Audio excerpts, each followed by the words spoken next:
The city of Houston is now scrambling to move Fifth Ward seniors out of dangerous conditions at an apartment complex in the Fifth Ward. So for weeks now, we have reported that seniors have been living with black mold, and that includes at Pleasant Hill Village. It's a church-run, partially taxpayer-supported complex. ABC 13's Shannon Ryan reports on the new efforts at the Lyons Avenue complex.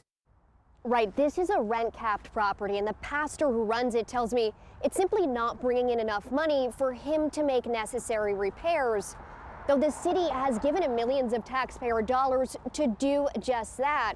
All the while, residents tell me it feels like they're stuck in a game of whack-a-mole. They're moved out of one unit because it's full of mold, and then mold pops up in that next unit. Raw sewage, apartments covered in black mold. This is what life looks like for more than a dozen Pleasant Hill residents ABC 13 has spoken with. But most of their interviews you will never see. Are you worried about the long-term health effects of living in these conditions for so long? Time and time again, residents have been too scared for us to air their interviews. So people are worried about retaliation. Meaning my questions are the only thing you'll see on screen.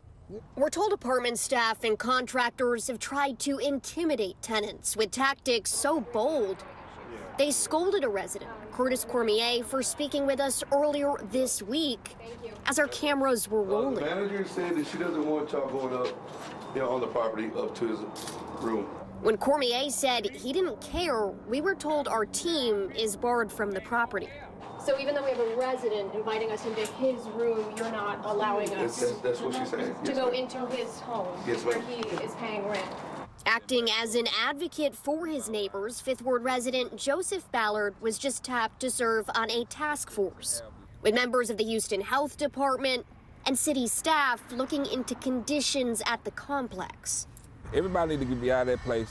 They just need to do a whole renovation because the mold is there. The facility, which was constructed in the 90s with a taxpayer credit, is ultimately run by Pastor Harvey Clemens Jr., who was given $3 million taxpayer dollars in 2019 to repair the facility.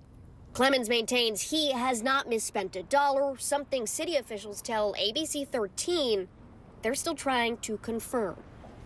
And a few weeks ago, we were actually invited into the complex by a different resident to document black mold inside his unit.